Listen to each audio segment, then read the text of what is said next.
one supreme personality of Godhead. Okay. Let's use that word Mhm. instead, right?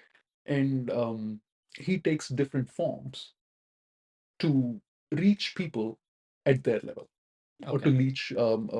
to reach all the living creatures at their level.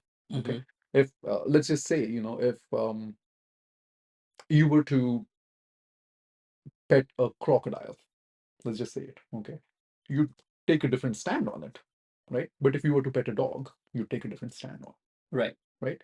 So your stand is going to change based upon your observation and everything, and on the Correct. situation, right?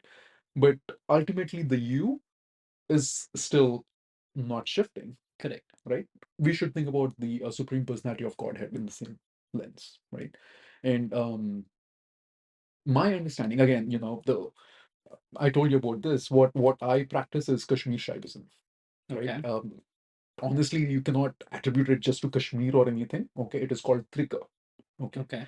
Trika is something about Shiva, Shakti, and Nara.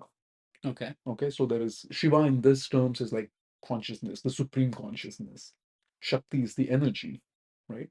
And Nara is all the living beings, Okay. right?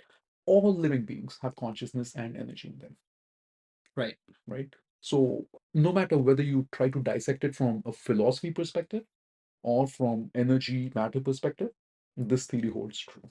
Hmm. It cannot be broken down otherwise, right? If you're not conscious, what's the point of having energy?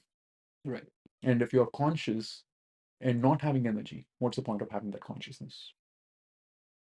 It's the play of Shiva and Shakti, or the play of consciousness and energy, is the cause of everything in this universe. Hmm. And that is what we call, that play is called Leela. Okay. And that is uh, that Leela creates everything. Their play creates everything, right? Of course, to every game there are rules, right? Otherwise, what's the fun in playing a game? And everyone's going to make up their own rules at that point. It's almost like when you played cricket when you were a kid. Hmm. If you got out and if you were the one who was having a bat, you're like, I'm going home at this point. The rules cannot be broken like that, right? So from this perspective, there is something called Sanatana Dharma. Hmm. There are certain rules, certain practices based upon the place that they come from, the language that they have, and the availability of resources and everything, Hmm. right? And that takes form of their culture, their traditions, and everything else, and it's broken down into various levels. That's all there is to it. Okay. So this was the formation of Sanatana Dharma. My understanding. Okay. And where did this Hinduism term come from? It's actually a colonial term Hmm. that came in, and that was given to us by the British. Okay. Okay, until like almost mid 1800s or early 1900s, there was no word called Hindu at all.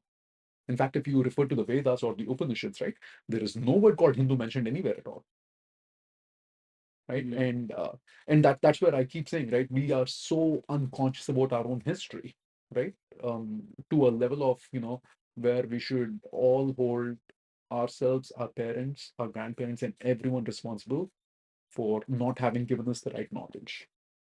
Yeah, I mean, I also think there's a little bit of um, play here where I went to a school that was Baldwin Boys High School, which is a Christian convent that was mostly built by the Mhm, British. mhm. So they didn't have this history part where we mostly studied about the history that they taught us. I don't know which one is true, which one is not.